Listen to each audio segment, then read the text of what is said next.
Anem a baixar impostos per valor de 1,9 milions d'euros i anem a fer-ho de la següent manera.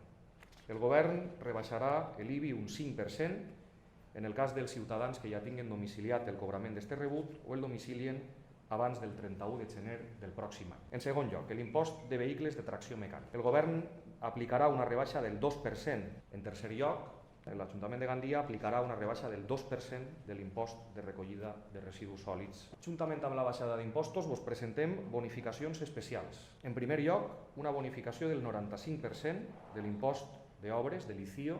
En un segon terme, les famílies nombroses, és a dir, les famílies amb 3 fills o més, o les monoparentals amb 2 fills o més, tindran una bonificació de fins al 90% de l'IBI i bonifiquem l'impost de vehicles per als que són zero emissions o etiqueta eco. El Pla Econòmic de Gandia ens permet com a primera mesura flexibilitzar el pla d'ajust. El Ministeri d'Hisenda ja ens ha posat com a exemple de bon comportament econòmic i ens permet fer aquesta reducció fiscal que ens va permetre llevar càrrega als ciutadans i a les empreses. Apliquem, amb consens de tots els grups polítics i forces empresarials, una nova rebaixa fiscal per a tornar l'esforç que tots junts hem fet estos anys. Continuem fent compatible, i és el més important, la reducció del deute amb més inversions en la ciutat.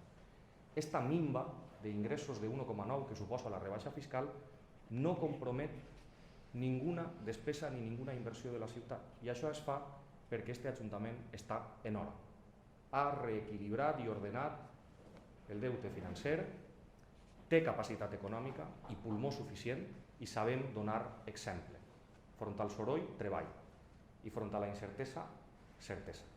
Vull anunciar que vos proposem tots junts, jo com a alcalde, però tots els que m'acompanyen també, un acord de ciutat per a aquesta rebaixa fiscal siga el primer pas de molts més d'un verdader, potent, ambiciós, determinat pla econòmic que posa a esta ciutat en el mapa de les bones ciutats espanyoles per a invertir, prosperar, crear.